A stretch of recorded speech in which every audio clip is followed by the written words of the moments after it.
Well, we might actually get it started. It's already 5 past whatever time we started. So we'll know that the topic that we're going to discuss today, and we're very proud to have such distinguished presenters with us today talking about different areas of their research, the policy work that is being done on topical issues like rural development. Rural development clearly is one of those areas as almost 50% of the world's population still lives in rural areas. Every government, every development organization in one way or other trying to develop and enforce different policies, strategies, and take some measures to combat poverty, the poverty, rampant poverty that are more prevailing in the rural areas. And a lot of times we've seen failures, incredible failures, some successes, few best practices, good practices that have happened in terms of rural development and what has worked well, what hasn't worked well. So with us today, we have 4 papers, as you might have seen in the catalog today. So I'd like to start by just giving a few reminders that we've set aside 20 minutes for the presentation. And if there are any questions among us, and if we are joined by other people outside of the call, and if they have any questions, we take 10 minutes for the question, and then we move on to the next presentation. Does that sound okay for everyone? Okay, I see many head being nodded. So I take that as a green signal. So without further ado, I'd like to start with the first presentation, and may I invite Daniel to please talk about your research and take us through what you got to share. Okay, thank you very much. I will start by sharing this screen. You can see my screen well. Okay, so good morning again to everybody. So first of all, this is shared work with 2 colleagues. One is Pasquale De Muro at Roma Tre University, and the other one is Francesco Burchi, who is also in the call here as well from the German Development Institute. And the presentation, the paper I'm presenting today is about measuring and explaining the divide between urban and rural areas in poverty, and especially today we will focus on multidimensional poverty. So this is just a quick overview of the presentation. I will discuss about the background and especially the theories of the urban-rural divide. Then I'll go into the gaps and the data methods that we use to address the gaps. And then I will discuss about the preliminary results that we have as this is work in progress, and the conclusions and the policy implications, as well as the research agenda that we are following. So just as a background, as many of you know, the gap differences between urban and rural areas is something that has been very much present a long time in the social sciences. And what we know, what we understand is that the gaps between urban and rural areas are multiple. So and they relate to many dimensions. So it's not just about gaps in income, but it's also gaps and differences in productivity, employment, livelihoods, but also many other dimensions such as energy, education, and health. So these gaps are multiple and go across many dimensions. The second point we want to make is that with very few exceptions, what we know and the existing empirical evidence has actually shown and confirmed that urban populations have a higher living standard compared to rural ones, and especially that rural poverty is higher. But as we'll see later, this is mainly concerned of evidence on income poverty. And the third point, which also we will discuss with our analysis, is that the urban-rural gap is something which is global, and has increased over the last 2 centuries. And the main thing is that has been found to be wider the lower the per capita income. This is something we will explore also with our data. So given this premise of the importance of the rural-urban gap, in the paper, we look at some conceptual approaches and theory that might explain the rural-urban gap. And of course, due to time, I cannot go deep into these theories, but I just want to kind of sort of mention them. and quickly kind of discuss them. So the first theory that we look at is the Marxian theory. And basically what Marx and Engels have written about in this topic is that the difference between again, town and country, and especially for them was mostly a transition from barbarism to civilization. And for them, the town was sort of a concentration of the population and the production and capital, while on the other hand, the countryside was the opposite. So mainly thought about isolation and separation. So they had a very much both ideological and cultural, but also economic division between rural and urban areas. The second sort of theories and approaches that we identify in our paper is probably the ones that are more kind of common by economists and are about the sort of dual economies. So the urban versus rural areas, and especially the transfer of labor from the countryside, so from agriculture and rural locations to cities.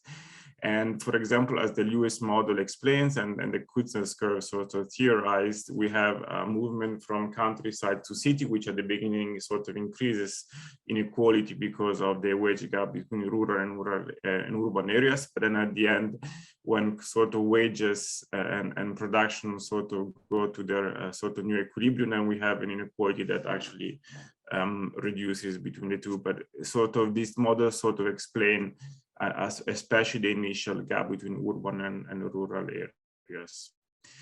A third important theory that we explore is about more the power and the lobbies that urban areas have, and in this case, the lobbies and the power make sure that the majority of investments from governments is focused on urban rather than rural areas, and this is especially true in terms of infrastructure or other structural investments, and this might explain also the divide between rural and urban areas. The final two theories or kind of conceptual approaches that we use to explain the difference are about more kind of the geography of production, and one is about the world system theory and about the capitalism and its center periphery structure. The last one is about more kind of again, similarly about the spatial concentration of production in cities, and the fact that cities make sure that there isn't a sort of agglomeration and all production and most production and exchange happen in cities. So these last two are mainly about the issue of kind of spatial aggregation of production into cities, and the fact that then cities become really the center of economy and society, and therefore this might explain the higher welfare of people in urban areas. So these were very much a quick overview of the theories that we explore in the paper. But then what we also think and argue is that the topic in sort of the rural-urban gap has actually lost attention in the last sort of decades, and especially we're interested in the gap in poverty. And one of the main things when we explore the gap in poverty between urban and rural areas is that the existing studies on monetary poverty, of course, have one big constraint, which is that they depend very much on the consumer price levels that are very much different in the two areas. And so by using different CPIs and different kind of consumer price indices, that can skew very much the results. And so what we argue is that sort of multidimensional poverty can sort of help overcome some of these problems. And in regards to multidimensional poverty, there is a limited evidence on the rural-urban divide, and we try to fill this gap by using two new indices of multidimensional poverty. And our indices of multidimensional poverty have some very important features. So the first one is that they incorporate three dimensions of poverty, namely education, access to water, and sanitation, which we argue that proxies for health, and the third dimension is employment. And it's also important to say that these three dimensions were chosen on strong normative grounds, and we use the constitutional approach, which means that these three dimensions were chosen by the exploration of constitutions of many countries and looking at which are the most important and most common dimensions in the constitution. The second main feature of the index, which is an advantage also, is that our index is an individual and not household based measure of poverty, and especially for our indices, we focus on individuals between 15 and 65. Now, the third feature, and which distinguishes the two indices, is that one of the indices, so the GCSPI, accounts for the three I's of poverty, which were argued for a long time, especially from Amartya Sen. And the three indices are the incidence, the intensity, and the inequality. So we can sort of decompose the GCSPI in the three I's of poverty. The second index that we use is the one using the Alkari-Foster method, and of course has positive features, including the decomposition by dimension. So we use these two indices of multidimensional poverty. Now here is the just to give you an idea, this is the formula for the CSPI. I will not, due to time, go into kind of then the further decomposition into the three I's. But basically, this CSPI is the square sum of the weighted deprivations suffered by the population, and it's divided then by the maximum possible number of weighted deprivation. And then algebraically, you can decompose this by the three I of poverty. And a positive thing is that this multidimensional poverty index also satisfies several important axioms for poverty measurement that you find here in the slide. Now, in terms of data, we sort of estimate this multidimensional poverty indexes for many countries. So we have a database of poverty measures for over 550 surveys. And what we do in this paper in order to estimate the urban-rural divide is we focus, first of all, on a static analysis, so focusing on the year around 2000. And the second point is that we look at the evolution of the rural-urban ratio over time. Now, the rural-urban ratio, we use both the ratio of rural poverty over urban poverty for both the CSPI and the M0, just to see whether the results hold for both indexes. And in terms also of changes, we measure both the absolute change and the relative change. And in terms of changes also, we look at the change between 2000 and the latest available year for the countries. The important thing is that for each country for which we measure the trend, the distance between the first year, so around 2000, and the last year is at least of 5 years. So we have some times for which multidimensional poverty can change. Now I'll show you some preliminary results that we got. And again, bear in mind that this is still very much research in progress. So here what you have is that the static analysis for the year around 2000, for which we use 71 countries. And what you see in the figure is the ratio. So if the ratio is higher than 1, which is represented by the red line, you have that rural area are poorer than urban areas. If the bar is below the value of 1, it means that urban areas are poorer than rural areas. And what you can see here very clearly is that for the if we consider the 71 countries in our sample, for 69 of them, rural areas are poorer. So you can see that the bar is above the red lines. And for some of them, the ratio is quite high. So for example, for Zimbabwe, you can see that rural poverty is 10 times higher than urban poverty. And the only two countries for which poverty is higher in urban rather than in rural areas are Bosnia-Herzegovina and Macedonia. So two countries that have generally very low values of poverty in absolute terms and are located in one specific region. And this was with the CSPI. So what happens if we use the M0? So what we obtain here is that we have the same results in terms of countries. So 69 out of the 71 countries have higher rural than urban poverty. What changes is actually the intensity. So the value of the ratio is higher for some countries. So in terms of qualitative results, we get the same results for the M0 as for the CSPI, so for both indices. But what changes is the intensity, which is given also by the formula of both indices.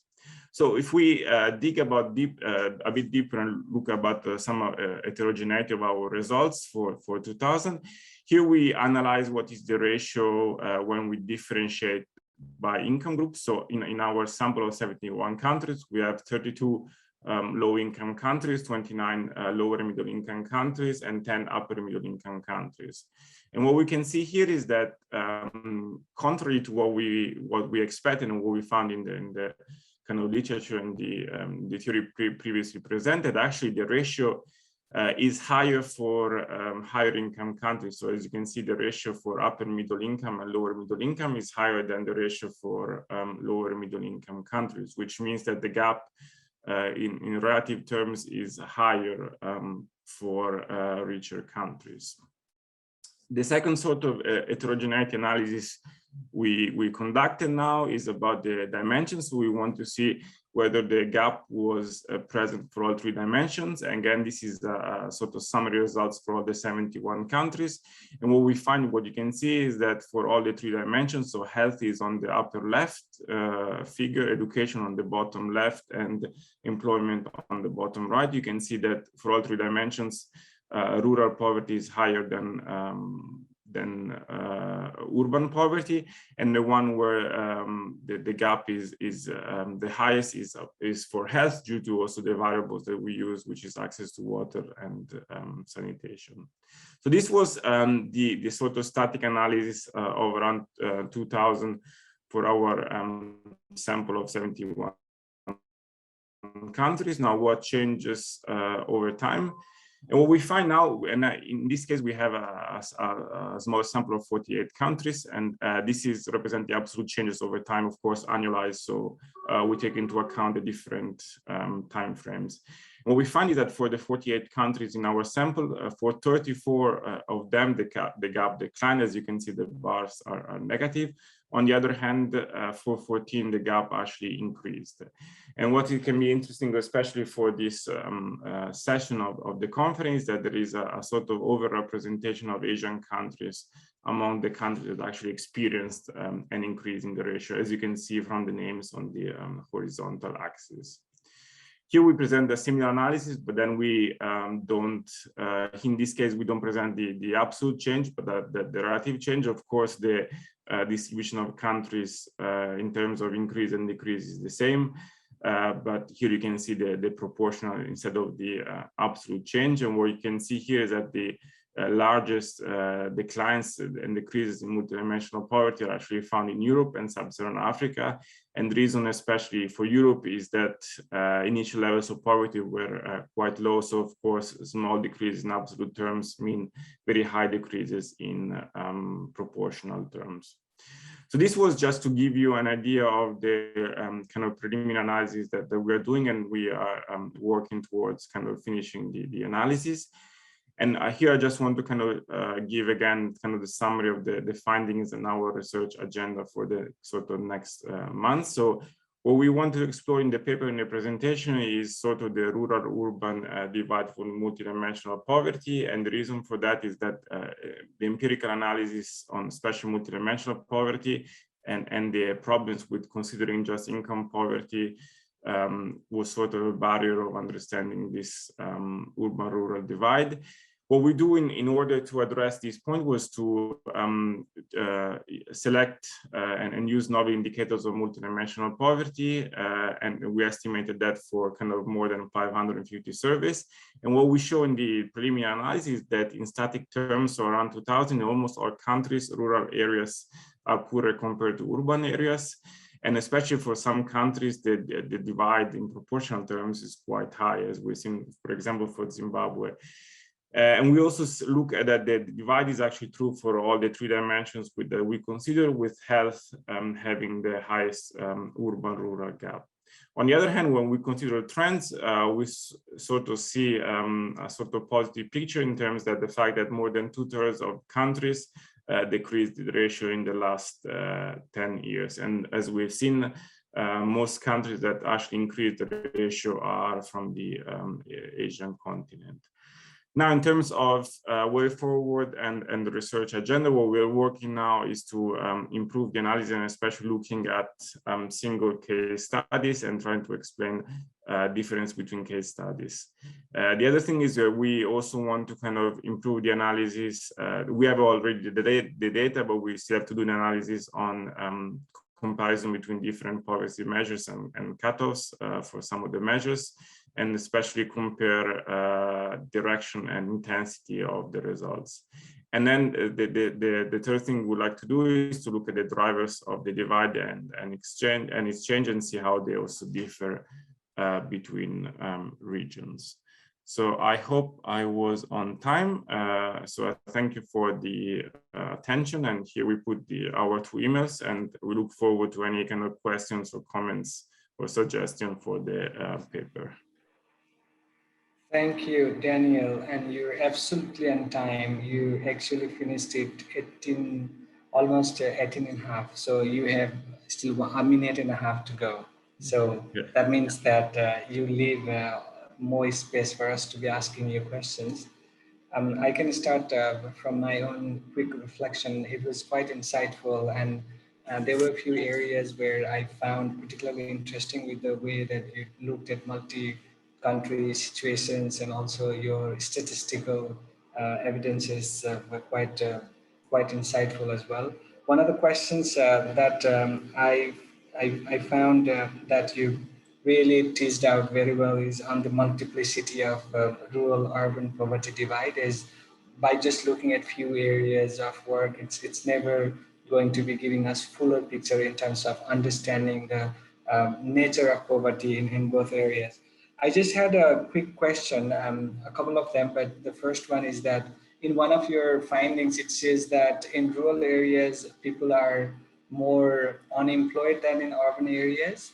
I was just trying to better understand, as in my experience, particularly in Bangladesh now, we see that a lot of rural-urban migration happens for employment reasons. So are we specifically, did you look at multiple types of employments, or was it, what was the employment parameter that you used? If you could talk us through that, that would be very helpful. Thank you.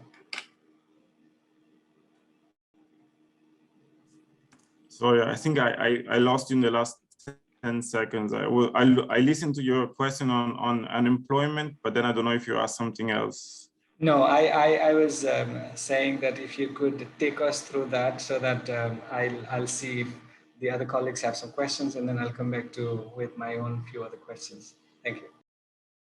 Okay, so maybe I see Francesco is still here, so maybe I'll give my answer, and if he wants to add something else, feel free to add.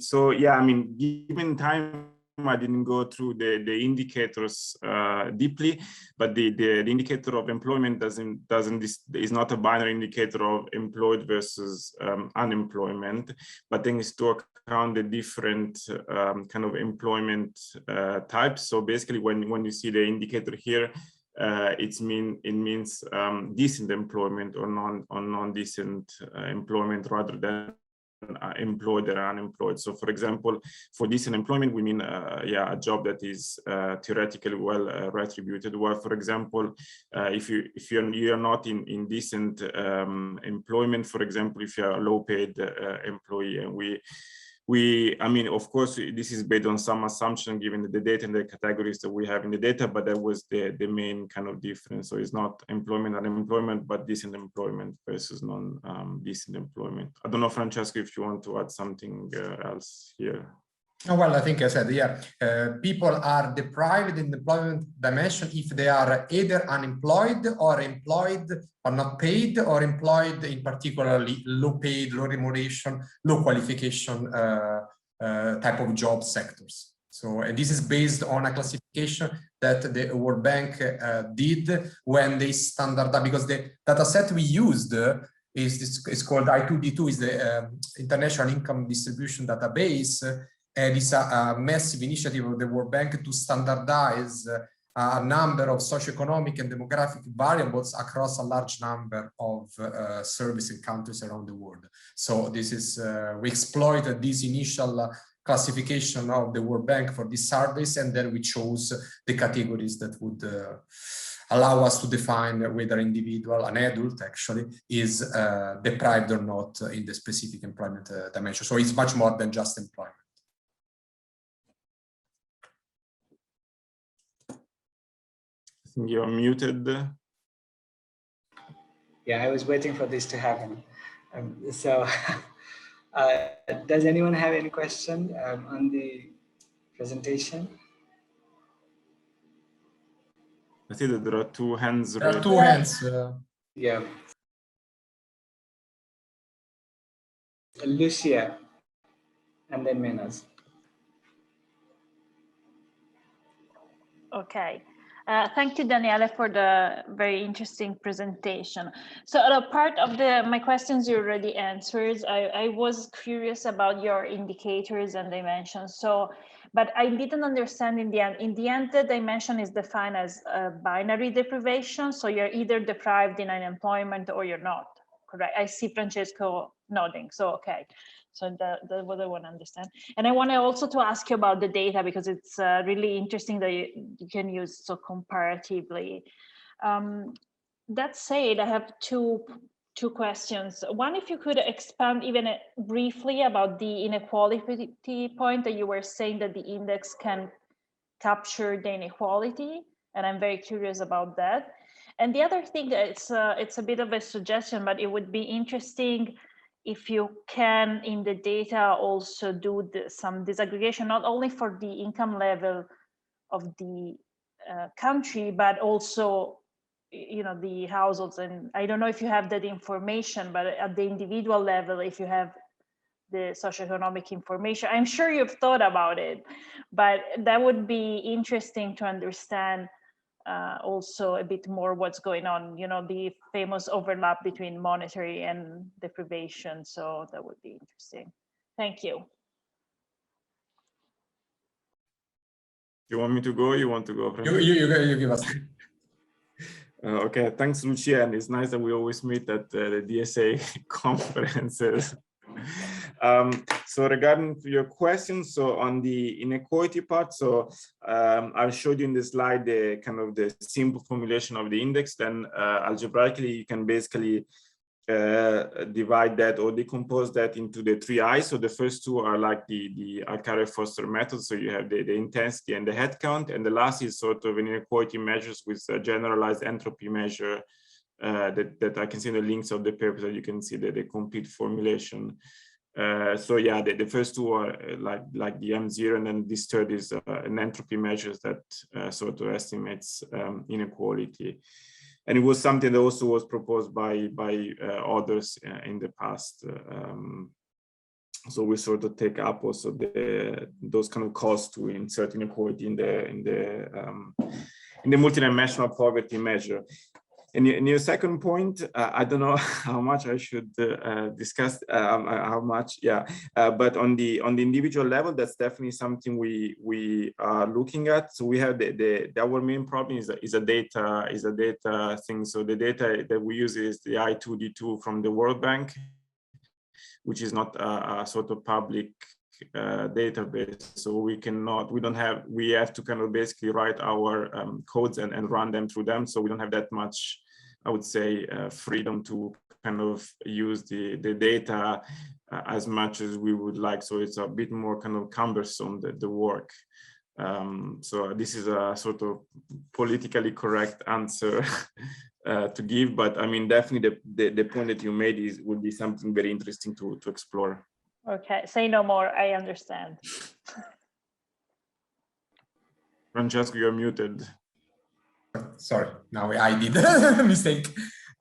Just quickly on both the points. So the index, one of the two indices we use, the first one is the one developed by our former colleague, Nicole Ripin, which exactly accounts for the three I's. In addition to that, through a multiplicative form, it can be also decomposed between the three different I's or components of poverty. But at the same time, we cannot decompose it by dimension, while the M0 instead does not account for inequality, but can be decomposed as dimension. So we use to run a robustness analysis, we use both. Regarding the second question, is exactly the point. So when we started this whole a few years ago, this whole project, we brought in as a co-author Claudio Montenegro, who is the person in charge of this database. So we've been working with them. We have a database which is full of decomposition, but usually we don't have multiple decomposition. So we have decomposition by rural, urban, by age, by gender the household head, and I'm sure I forgot something else, by household size and so on. But so far we have different robustness measures, changing the threshold and changing weights. But what we have not yet done is accounting for multiple decomposition. So rural areas, women, rural areas, men, and so on and so forth. So at the moment, with the current data, we cannot simultaneously look at the rural and even less at the income aspect. You have also to keep in mind that the income is at household level, our measure is at individual level. So there would be anyway a little problem, but of course that would be a very interesting element of a future research agenda. Thank you. Very interesting.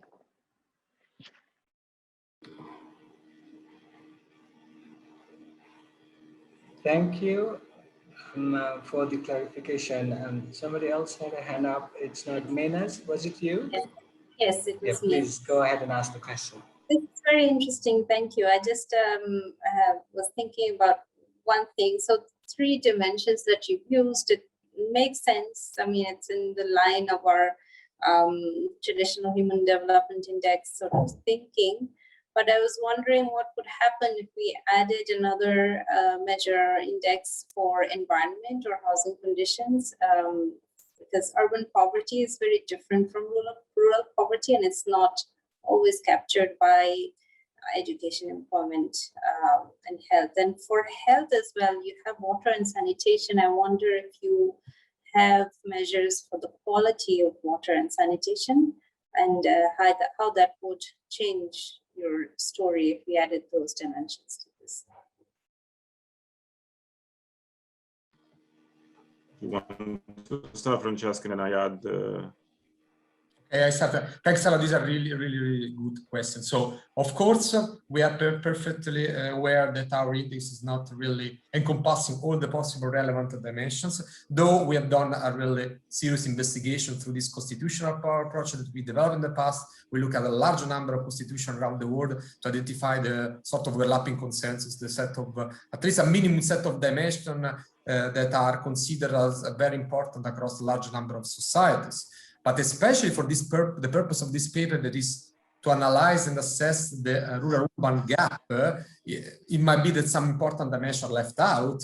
So definitely that's the case, and the one you are referring to is very important, both on the one hand, the aspect on related to environment, and the other aspect that we cannot really properly account for is the quality. I mean, we have information about the type of access, no? And depending on the specific country characteristics, local characteristics, they are then by the World Bank coded as good quality, and then we dichotomize it. But of course, we don't know in every single situation for every single individual and household what's the real level of the quality of water and sanitation. So that's there for sure. We need to make some assumption, and yeah, it's mostly about access to improved or non-improved, for example, source of water. Dani, maybe you want to add something. Yeah, I mean, if I can just add 2 points. I mean, one was definitely what Francesco was saying, that I think the main goal was to have a sort of cross-country comparison. So we really had to kind of make some choices to make things comparable across country. And the second point I want to make is that the thresholds for the dimensions sort of indicate or like want to analyze a sort of extreme level of poverty. So I think I totally agree with the points you were making, and I think would be super interesting, especially when we kind of look at poverty more kind of broadly, and maybe at sort of a little bit slightly higher levels of welfare. We really try to look at absolute and extreme measures of poverty. So that could be also sort of the choice of the dimensions go towards. But I think definitely is something we want to explore and look at. Thank you. And I'd like to just pick up on what Meena said in terms of also having environmental considerations. As more and more, you mostly looked at the country level data when you look at macro level, macro level data.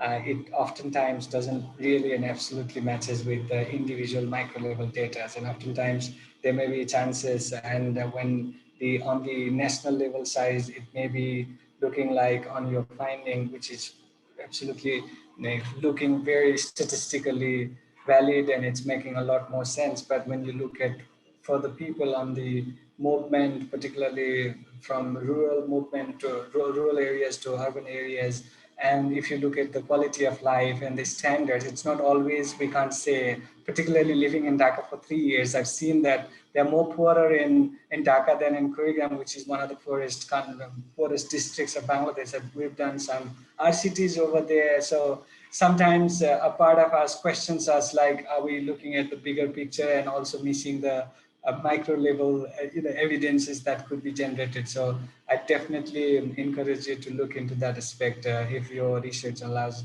you to do that and if there is any scope. So thank you very much for this really insightful presentation.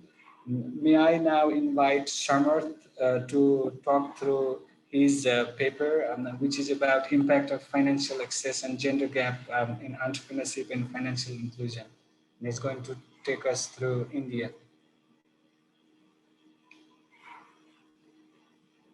Yes, we can see it. Okay, can you see the presentation? And yes, okay. we can. Just one check. You can see the slides changing as well, right? Sometimes that's an issue. Okay. Okay, thank you very much, Sudarshan, and everybody who's present in this session. My name is Samarth, and along with, and this is a joint work with Sandhya Garg, who's at Institute of Economic Growth. And we are looking at what is the impact of financial access, proximity to bank branch on entrepreneurship of women and financial inclusion of women-led enterprises. And the motivation that we always start with is that there is a huge gender gap in economic activity. Women-owned enterprises are lesser in number, they are smaller in size and productivity. They are more likely to be found in less efficient sectors such as agriculture, and they have a higher exit rate. They attrition out faster. And among many different reasons that I'm sure many of you must have come across in your career so far. One of the main ones, according to us, is that women have lesser access to financial resources, such as credit or even saving schemes. So then the main question that arises is that does bank proximity increase financial inclusion and entrepreneurship of women in India? Now, when we say bank proximity, we really mean that, just geographical proximity, having access to a bank branch nearby.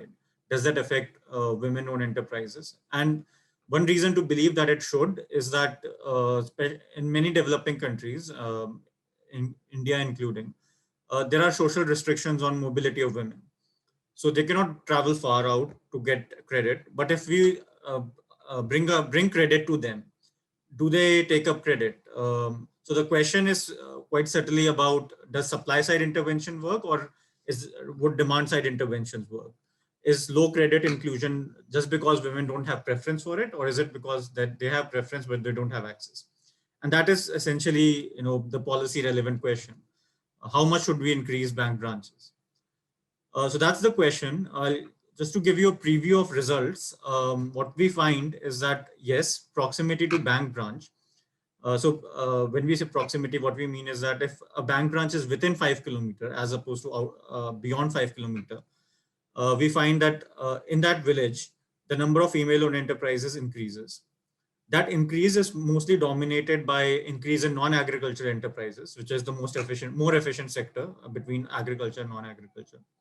For male, we find there is also a shift towards non-agriculture sector, but the net increase is not there. So for women, we find for both men and women, we find a structural shift from agriculture to non-agriculture.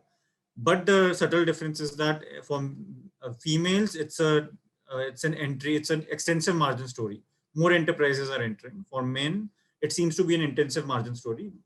more enterprises are shifting. Among different mechanisms, we find that most likely this is because of higher credit uptake by women-owned enterprises. So not only we find an increase in real variables such as employment and entrepreneurship, but also the fact that when a bank does get closer, credit uptake increases for women, whereas no such effect is observed for men, which is consistent with our story that lack of mobility of women, social geographic mobility, is restricting women-owned enterprises or women employment in India. So our contribution are first that I think this is the first paper to show representative results at the village level. Most papers that you may have come across are actually at the district level, and they do not take into account within district endogenous location of bank branches. Second, we exploit a policy change from 2005 onwards, whereas most other papers have exploited policy change from 69 when nationalization of banking happened. And finally, we do show a mechanism by which we can close out this gender gap in financial inclusion and entrepreneurship in India. It's becoming a big issue, lack of female labor force participation. And we believe that this could be a good contribution. An important point here is that a lot of papers that have coming out of India show the impact of roads, but then it seems that roads have not been able to have the same impact on women as on men, whereas banks seem to have a different impact. So that is where the paper also stands out. So I know there are many questions right now. What is the identification strategy? What data are we using? So I'll go through them one by one. First of all, what is the data on financial access? How are we defining that? So our definition of financial access is simply the distance between an unbanked village and its nearest banked village.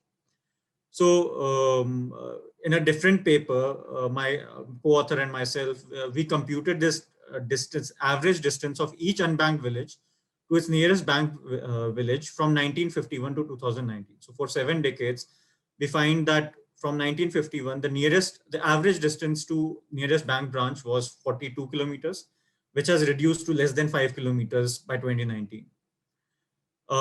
This was possible using first GIS mapping of villages as per population census 2011, available from World Bank, and this directory of bank branches, which is available from Reserve Bank of India. So we quite painstakingly matched nearly 150,000 bank branches in India with each village in India as per 2011. Data on financial, this is a type, this should be financial inclusion and entrepreneurship, comes from our data on economic census in India. So every 8 years or so, India conducts an economic census, which is an enumeration of all economic enterprises in India, as opposed to the population census. So the data that we are using comes from 98, 2005, and 2013. And the variables that we can observe are total number of enterprises, enterprises in agriculture, non-agriculture sector, and source of credit for these enterprises, whether it is formal finance, whether it is informal finance. I think in developing countries, this is a very big source actually, where informal intermediaries can take loans from banks and provide to lenders. Just a few facts from this table are that there is a huge gender gap between in entrepreneurship and financial inclusion. Across years and across variables, we find male-owned enterprises are more prevalent, nearly maybe 5 to 10 times more actually. So then the question now is, how much of these gaps are explained by financial access? And the way to answer that question, the methodology that we adopt is that of a difference in difference. So the key challenge here is that identification in such an environment will always remain difficult. First of all, there have been large-scale changes in rural India from 2005 onwards. It's rural roads, Employment Guarantee Act, and even if those were not present, you can always think about endogeneity of bank branch location. Why do bank branches locate somewhere where they do? To address that, we use a difference in difference estimation technique, where the control group is those unbanked villages which do not have a bank branch within 5 kilometers between in 98, 2005 and 2013. So over that 15-year period, the nearest bank branch remains quite far off. And for treatment group, these are the ones where the unbanked village was, with the nearest bank branch was 5 kilometers away in 98 and 2005. But then this village got a bank branch within 5 kilometers in between 2005 and 2013. The distance threshold of 5 kilometers is arbitrary. It's not totally arbitrary. We can vary it to 3 and 7 kilometers and we get the same result. But it does have some policy relevance because India's central bank, Reserve Bank of India, has come out with a new strategy to ensure every bank branch has, every village has a bank branch within 5 kilometers. So to that extent, it can speak to that policy as well. This is the distribution of treatment and control group. So we have nearly 250,000 village observations. So what are our results? First, on entrepreneurship, what we find is that just a second. What we find is that so I'll present most of our results in this pictorial format. All of them are available in this presentation as well. So if somebody wants to get a look at hard numbers, I can pull them up. But what I'll show is that for the black line across figures would be the treated group, and the red line would be the control group. And these dashed lines are, of course, the 95% confidence interval. So for female-owned firms, we find that between 98 and 2005, they were indistinguishable across these two villages. But after 2005, there's quite a significant increase across these groups.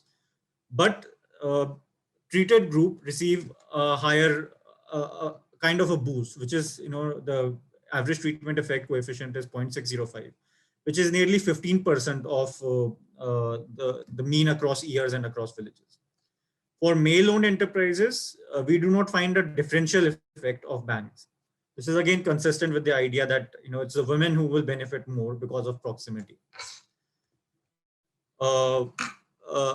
Again, what we find, so we can disaggregate our overall enterprise result into non-agriculture and agriculture sector. In this presentation, I'll only show the non-agriculture sector result. And again, we find that for female-owned enterprises, there's a strong and significant differential effect for treated group, which is nearly 25% of mean across years.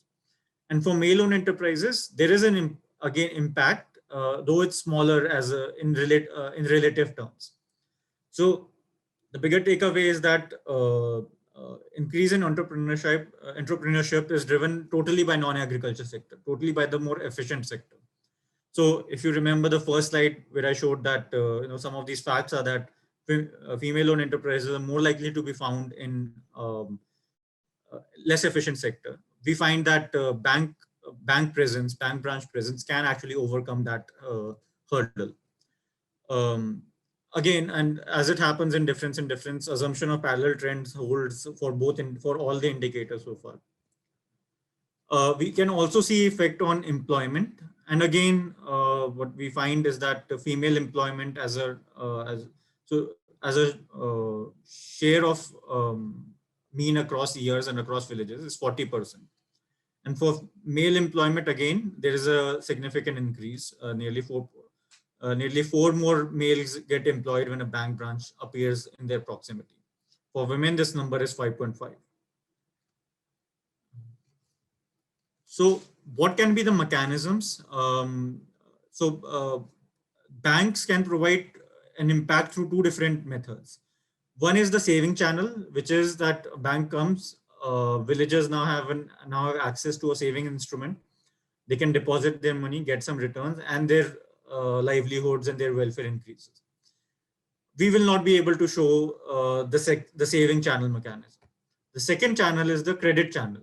Banks come closer, bank branch employees have better information on credit worthiness, so therefore they can provide credit to the borrowers in their vicinity.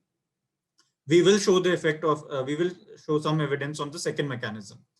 And it's important because most of these financial inclusion papers that you've seen, impact of bank branch paper that you've seen, do not show these. Okay.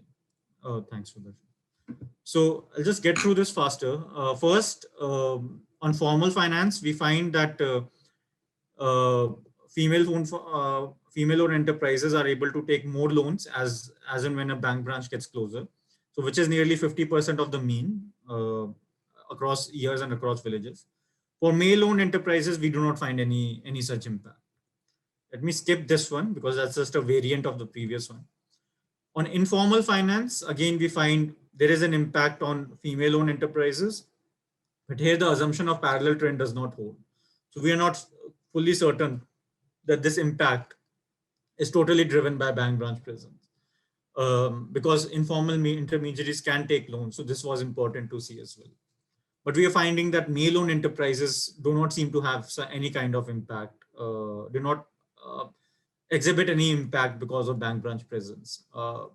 We don't think that is surprising because male can travel far out to get loans.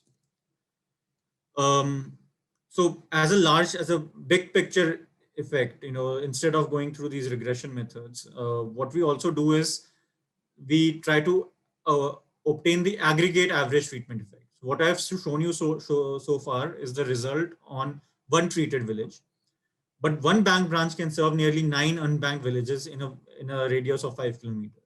So the aggregate average treatment effect is our average treatment effect multiplied by this 9.04 number, by the total number of unbanked villages being treated by this bank branch. And the bigger takeaway to me is this, are these last 4 numbers here, that after the entry of a bank branch in your neighborhood, nearly 15 more enterprises enter the non-agriculture sector, and nearly, this is how much, 90 more, and it generates 90 units of employment more. So 90 more people get employed in the non-agriculture sector. So, one can possibly do a cost benefit analysis using our methods here. Just to conclude, first of all, okay, sorry. Okay. This is a bit outdated, sorry. So I'll start with the second point here. The second point here is that the relative impact on women as a share of mean is higher in entrepreneurship and employment in non-agriculture sector. So again, the takeaway is that the low credit uptake, low financial inclusion, low entrepreneurship of women is not because of preference-based reasons, that they do not have any preference for, they do not have any entrepreneurial zeal. It's basically a supply side restriction, supply side friction. The more you reach out to them, the better it will be the better it will be in terms of welfare as well, and it also makes more business sense. Second, we see a shift in a structural shift in village level economy. So if you remember the Banerjee-Newman 93 paper, which talks about how bank presence or credit markets can lead to a structural shift in economy. We finally have some evidence. There has been some evidence, but we have a very recent evidence for that hypothesis, that banks or the credit side of the economy, the money side of the economy, can help the real side of the economy as well, can lead to structural transformation. I'll conclude here with thanking all of you for patiently listening to me, and any questions, I'll be more than happy. Thank you, Samarth. As we seem to have very little time, so I invite other colleagues if they have any questions to Samarth before I do that. Atia.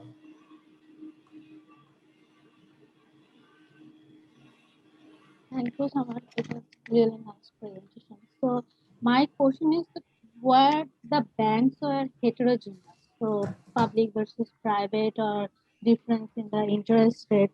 So have you thought of contouring bank characteristics? We have thought of it, but we have not seen those results yet, to be honest. We can identify private versus public heterogeneity, but we have not done it yet. But yeah, that's a part that will remain with us for some time. Interest rate, I should mention, we cannot conclude, we cannot control for, but you know, Yeah, to the but extent that we can. Sorry, yes. but if you have some, if you can give the fixed level at the bank, so you can control the big bank. Yeah. So we can actually separate our results by private versus public, and we can see what we get. But thank you for that comment. Yeah. Just a quick one, Samar. So when you say bank, did you look at bank as in literal bank, A-rated bank, or did you also look at commercial banks and microfinance institutions and microfinance doing sort of NGOs as well? Because it has different implications on the access to credit and therefore financial inclusion in rural areas. Oh, so what we have is the directory of commercial bank branches. So this is proximity to the nearest commercial bank branch, and not a microfinance institution or some NGO. But we can, you know, our data does allow us to observe whether the enterprise took loan from informal versus formal sources, and also from self-help group, which is like a joint liability microfinance institution. And but then, you know, all these three can be consistent with the presence of a bank branch as well. Informal lenders act as intermediaries, taking loans from banks, giving out to borrowers. SHGs have a bank linkage program that also is impacted by bank presence. But microfinance institution is not something we can control as over and above our commercial bank branch directory. Yeah. Cooperative banks are also another one which we do not control for. Sure. Thank you, Samrat, for your insightful presentation, and thanks for clear explanations. And we look forward to also receiving the paper that you just presented. It is, I guess Liz can help us consolidate and put it in the site so that we can all have access to it afterwards. And it goes same for everyone. So now as per the schedule, I am supposed to do the presentation.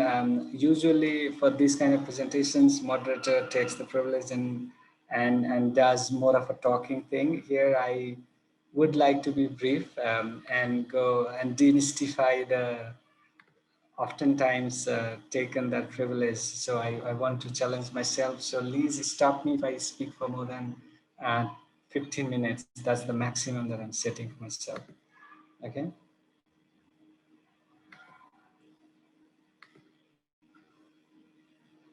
Can you see my presentation?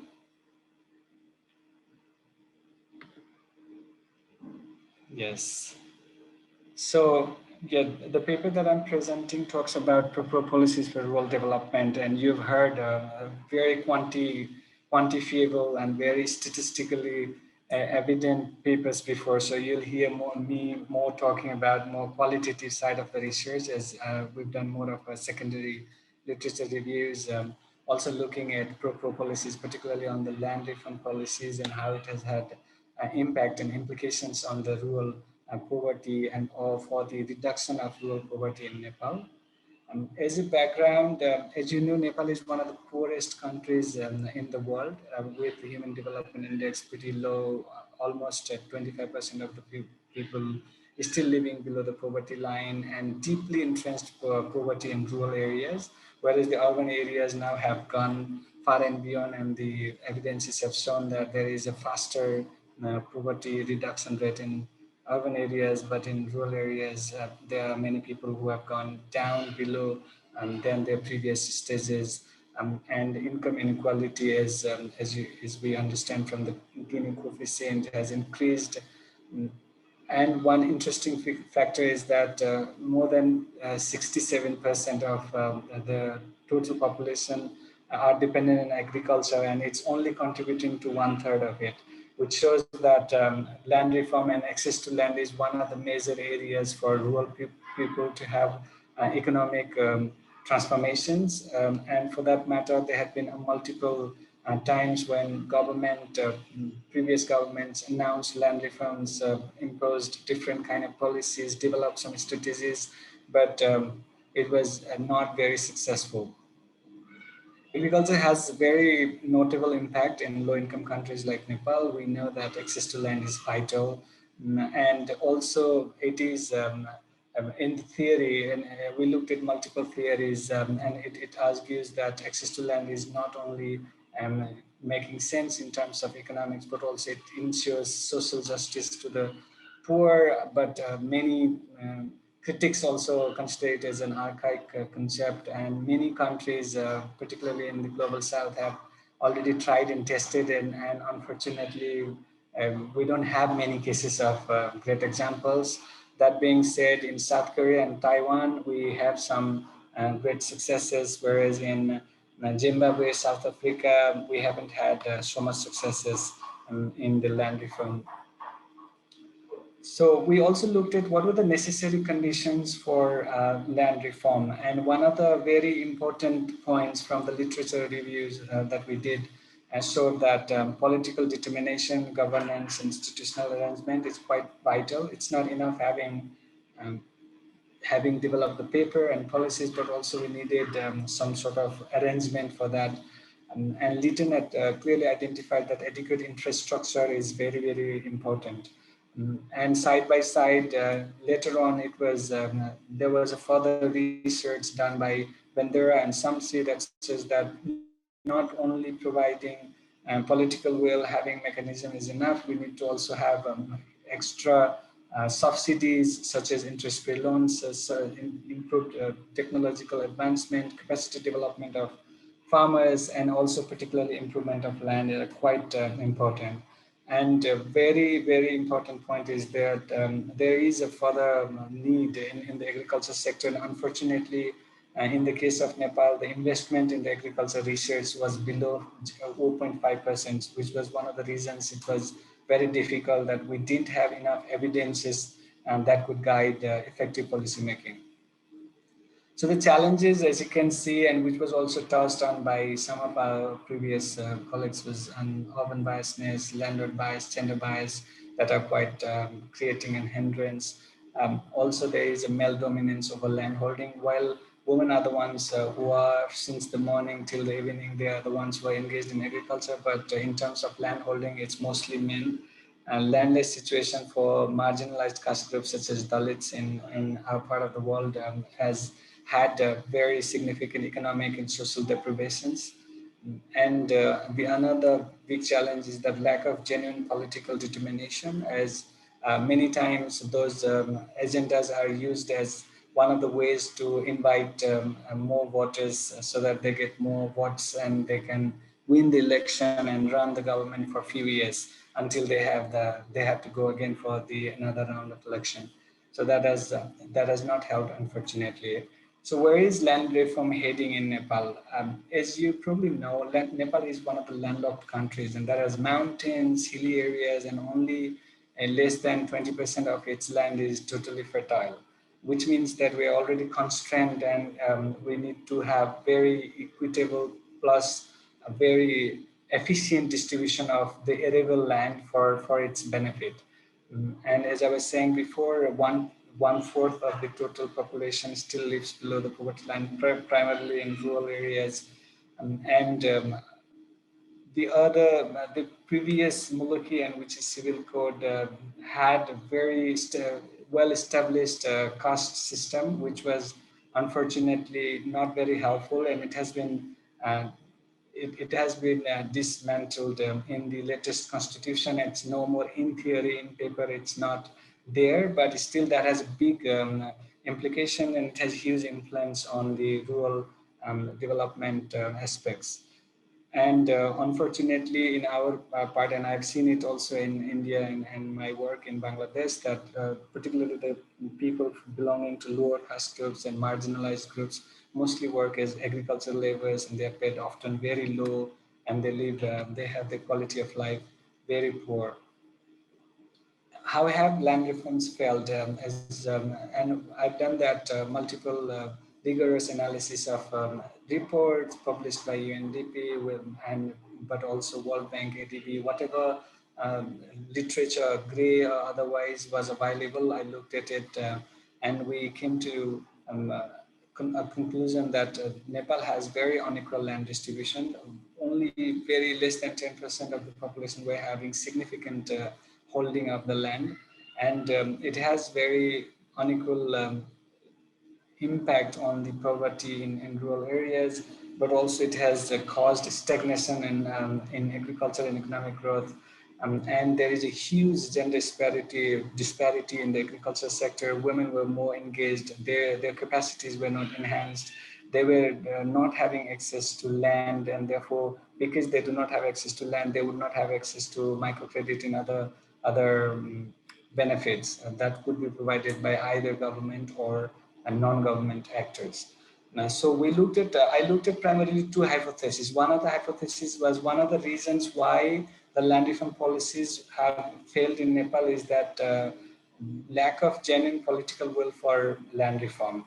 And how I can justify that is that we looked at different times when the land reform policies were enacted and how it was not implemented, and it has been also evidenced through the weak governance and growing mistrust among political parties.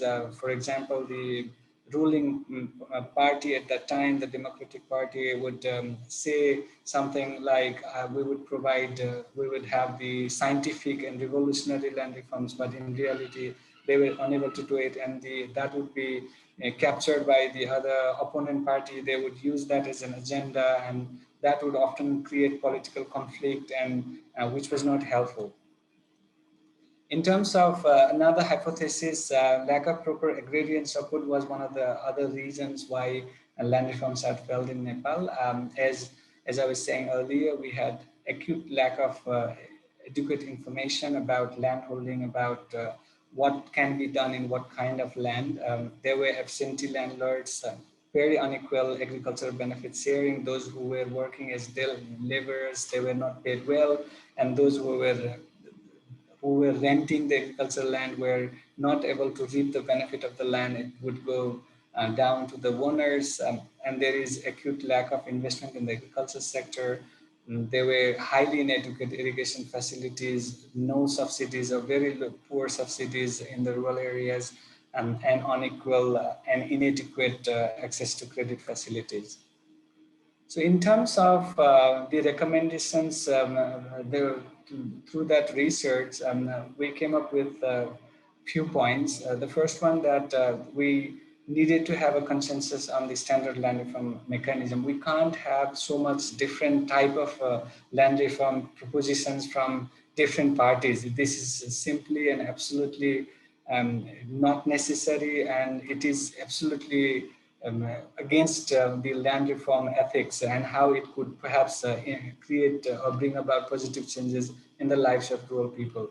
So that was very important recommendation. And the second point is that we need to have independent experts to measure the land distribution, also ensure the ownership of land, types of land, and how it has different outputs.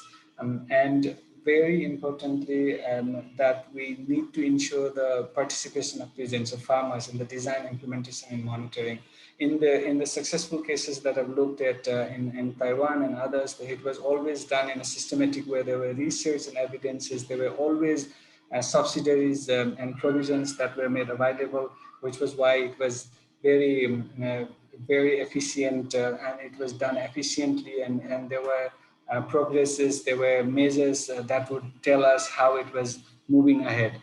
And very importantly, a genuine redistribution of land must occur. Oftentimes, what had happened in Nepal in fourth or fifth revisions of the land reform policies, it was always using different sort of mechanisms, different sort of assurances, but it was not done in purpose, and it was always missing the point. And very critical point, a set of recommendation is that we must have subsidiary support programs such as microcredit, improved seed, fertilizer, irrigation, appropriate technology, and also as well as infrastructure development for the land reform to be successful. So without these things, land reform remains like a mere fancy topic and fails to bring about changes in the rural population who are most needy of it. So I will take a pause there and see if any one of you have any questions.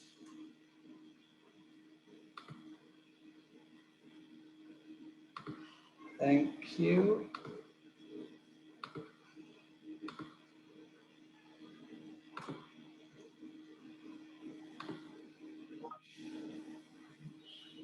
Yes. Any hand up? No hand up.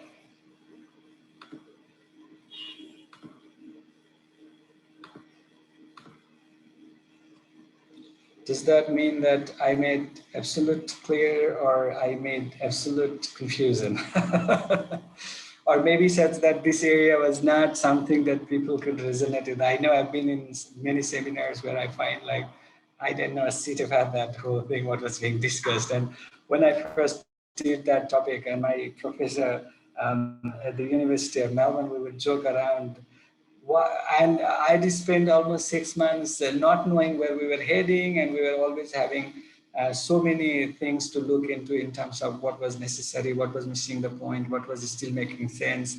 And only by looking at multiple examples, looking at multiple literatures and how it was done in countries that had been successful, and also comparing it to the countries where it had failed significantly, like in Zimbabwe and others, then we could have that hypothesis proven, and it was very well accepted at the time.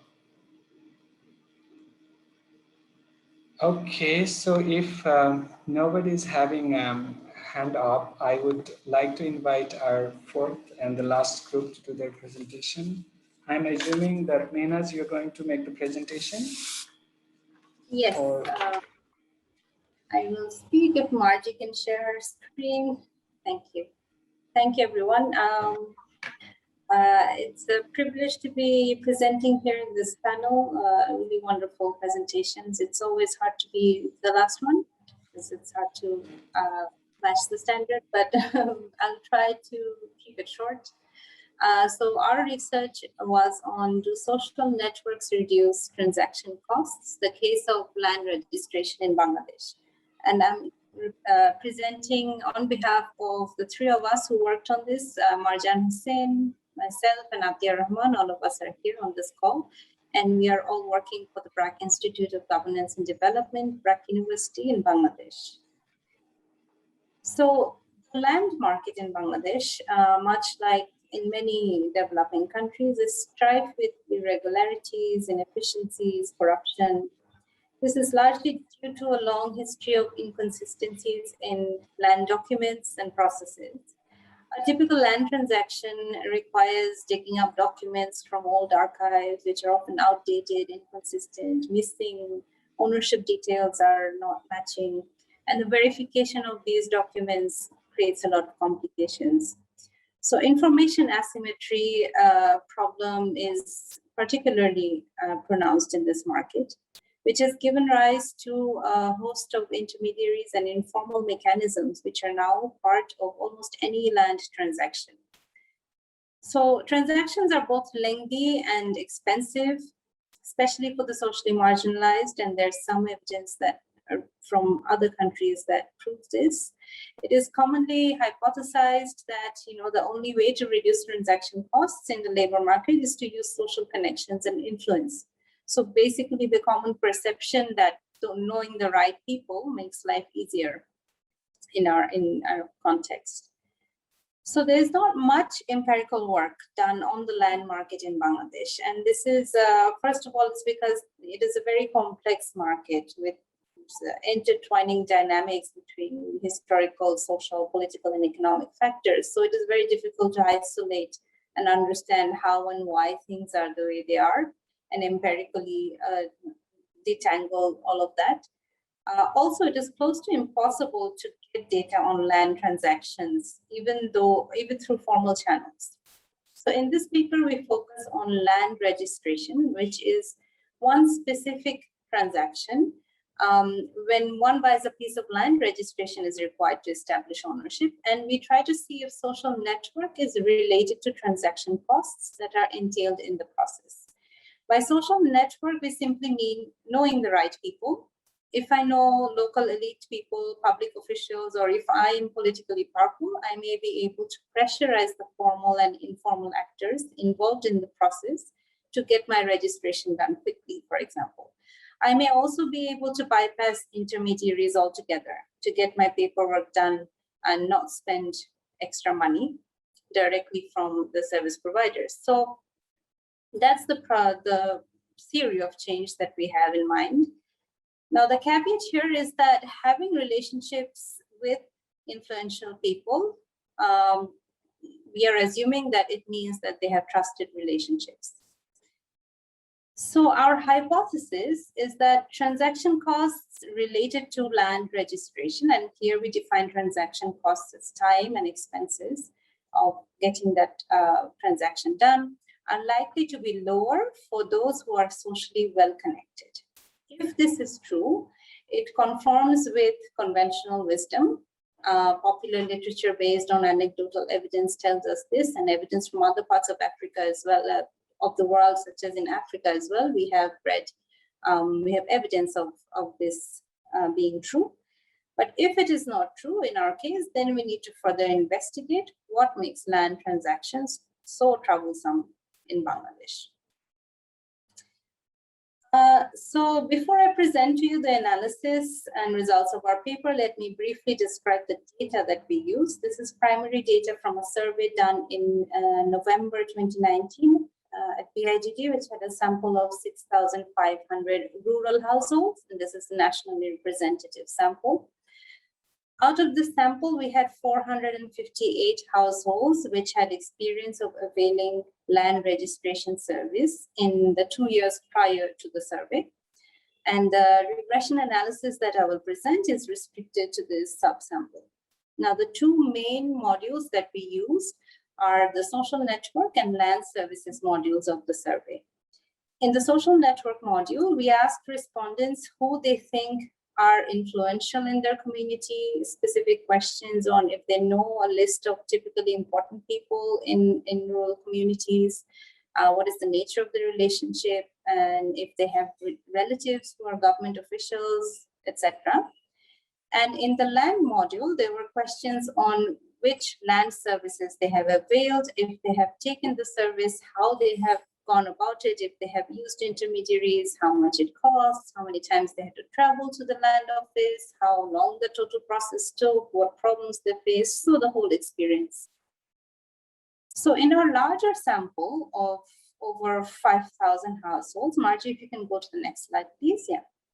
Around 80% of our respondents knew at least one influential person in their communities. 45% have at least one relative working as a public official.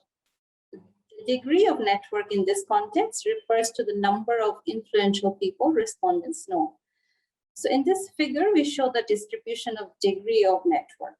In our paper, we have categorized all networks, all relationships into 6 clusters of influential people, which means the highest network degree would be knowing all 6 clusters.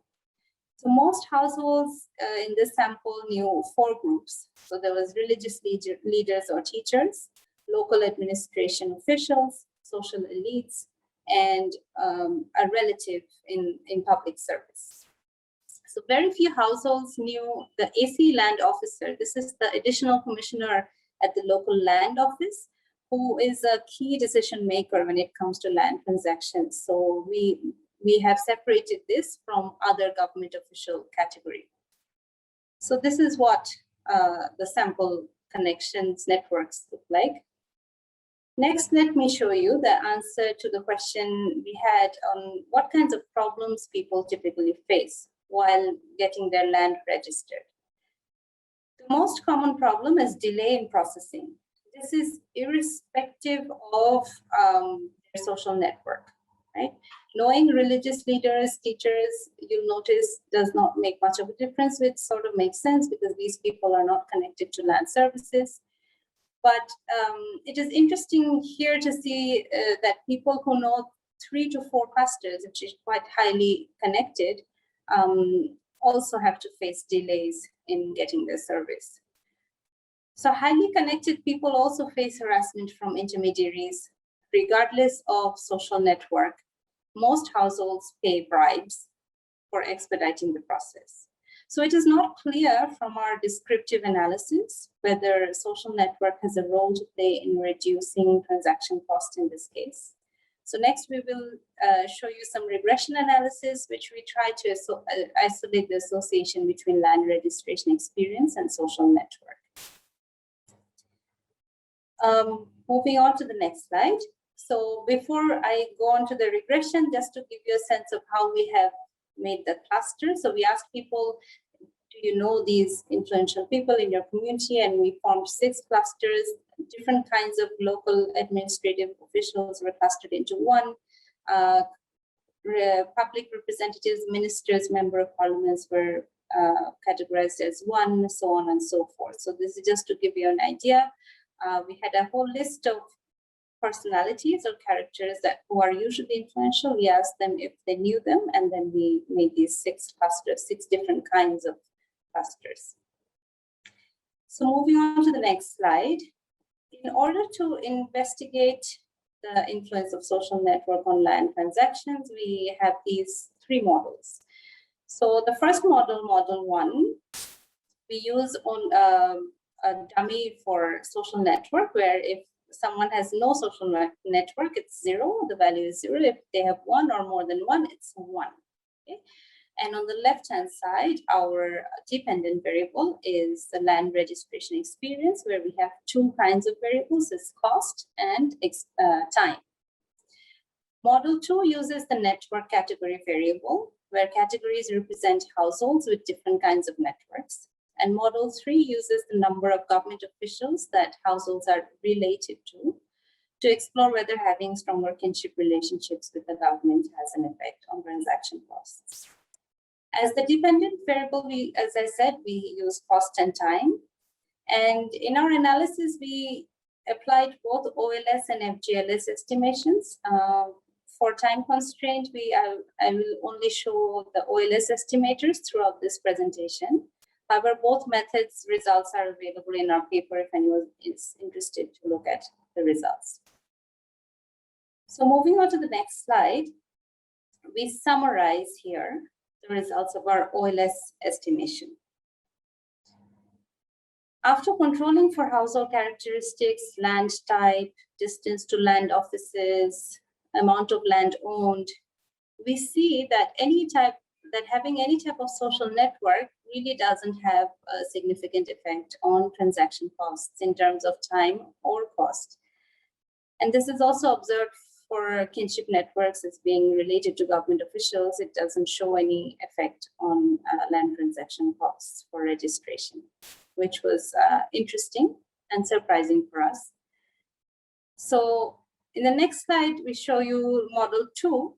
Here we use the network categories to see if there's any difference there. We see generally that the results echo what we saw in the other 2 models, model 1 and 3. Interestingly, households that know religious leaders and teachers will incur higher costs than those that don't have any social network, 76% higher costs. And another interesting finding is that households that are connected with 5 groups, that's very highly connected households, and that includes AC land officials, spend more time at land offices, almost 3 hours more than those with no social network. So they're actually, the transaction cost for them is higher. So what does this mean? Our hypothesis was that knowing the right people can reduce transaction costs in the case of land registration in Bangladesh. We find no strong evidence to support this hypothesis. In fact, we find that very well-connected people often spend more time at land offices to get their registration processed. And we can only imagine this might be because they're obliged to interact more with officials because they know them personally. Maybe they have to spend more time and give more attention. But regardless of social network, people have to pay bribes. People have to wait for a long time, face delays to get their formal documentation done. So what does this mean for our research? So our conventional perception that in rural communities, knowing the right people can help to access public services is not necessarily true. The rural context in Bangladesh is unlike that of many other contexts, such as in parts of Africa where kinship relationships are very important for accessing services, especially with public officials involved.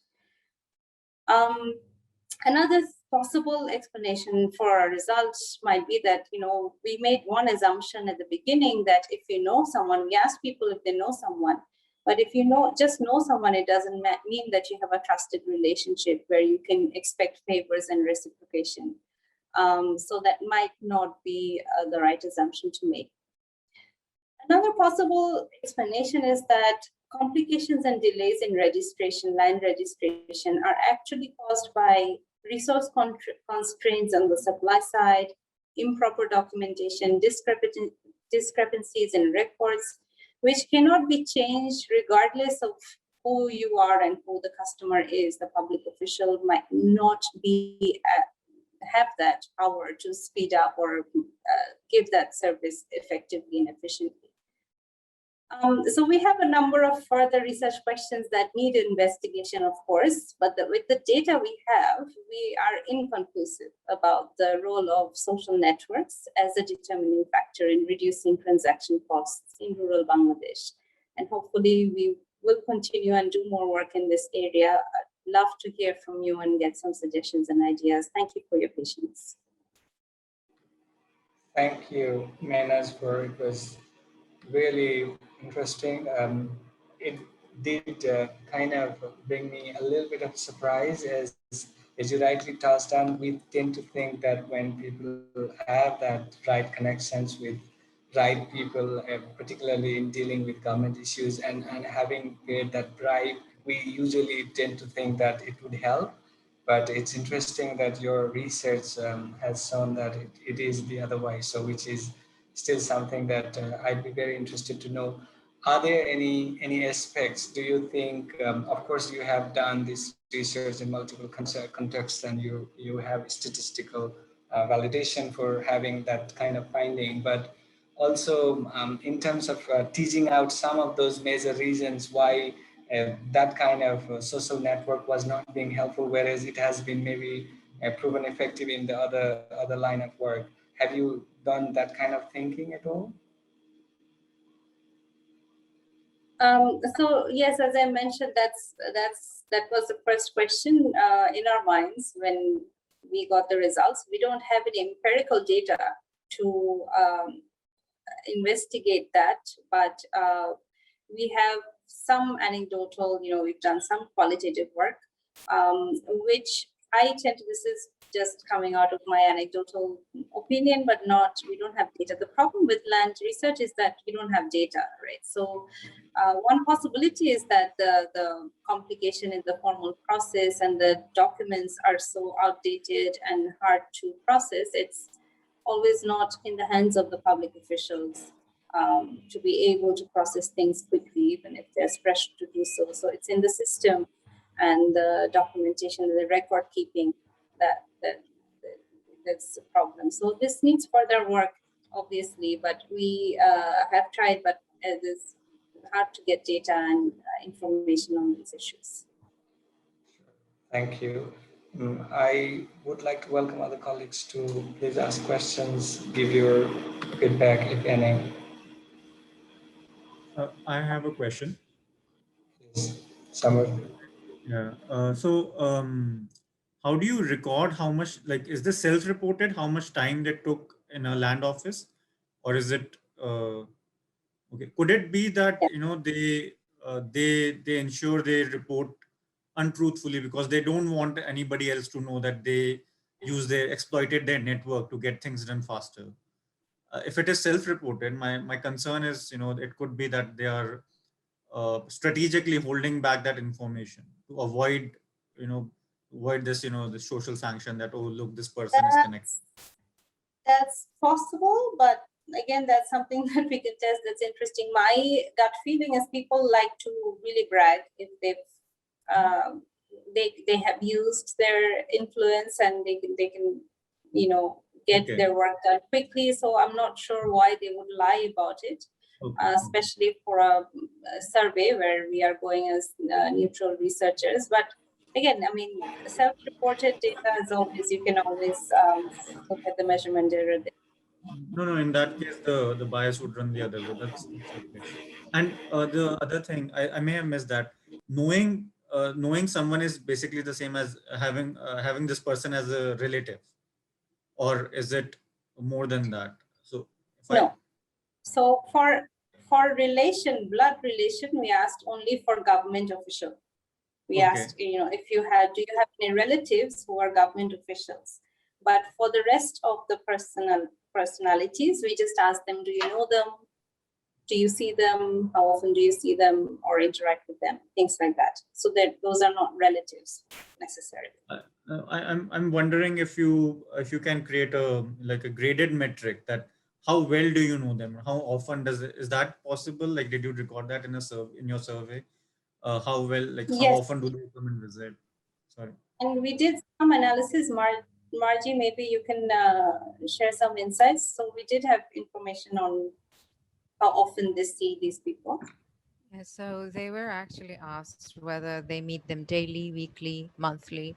So from there, we actually got like the people that they're meeting on a frequent basis. We are considering those the people that they kind of know well. So again, this is also again based on assumption because even though we're saying the meeting, you don't know what activities, what is the relationship, what kind of relationship, reciprocity. None of that is really clear.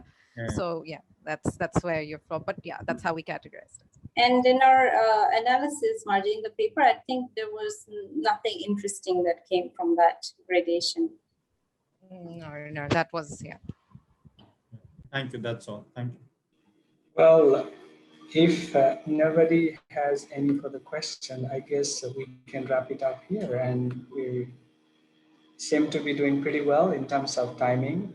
So I want to thank all of you for your very active participation, engaging discussions, enriching presentations, and also, I guess, in terms of where we want to go and where we are with our research, but also creating connections is something that is going to be possible with this. I understand that not all of us were quite familiar with the other papers that were presented, but at least we got to know, I myself got to know a lot more, for example, from the first presentation about rural-urban divide and how national data and statistically evident facts and figures guide us in terms of better policy making. And as we keep going and keep challenging ourselves with the evidences that are generated, that is quite an important area to look at. From the second presentation, talking about having access to finance, and particularly for women empowerment in rural areas, particularly developing their entrepreneurship, is one thing that many organizations, including government, academia, and development partners, would always want to emphasize. And so that is one particular area that we may want to always go back and see what are the evidences, what are the examples that we can see from the other contexts, particularly from the global south, where as most of us have spoken about, not having enough research, not having enough evidences from where we can build on our research cases. So this is very important area. And in the paper that I presented, you can see that land reform is one of the areas, particularly in the developing countries, where the governments are seriously wanting to work on rural development. That is their agenda, right? So this is more of a political agenda, and it has not been done so much from a scientific point of view, so that they don't know, they haven't had enough research evidences on what kind of land reform is effective in what context. So that is one particular area that may be worth exploring for some of you if you're interested in that particular area of rural development, if I may summarize it that way. So the last one about really interesting way of knowing how we think and our own assumptions of having social connections would help us in dealing with land registration and other things, which oftentimes is not true. And when we want to challenge ourselves and have that scientific or rational way of assessing that, and it is important to keep checking some of our assumptions and be guided by what is working in the context where we work and operate. So that those were some of the important reflections of the 1.5 hour that we spent together. I want to thank you again massively for your active participation, active listening, and taking the time out to send out the abstract, do the presentation, and I hope to be in touch with most of you, all of you. And we've already, I guess, Liz has given the email. Have you already, Liz? I guess so. So if Liz could give us her email in the chat box, and then we send out our presentations where we make sure that we have our email address attached to it, so that depending on our research interest, and if you, for example, happen to come to Bangladesh or Nepal, or if I happen to come to your area of work, and if we can align ourselves, that would also be one networking opportunity that I'm pointing at. So thank you, everyone.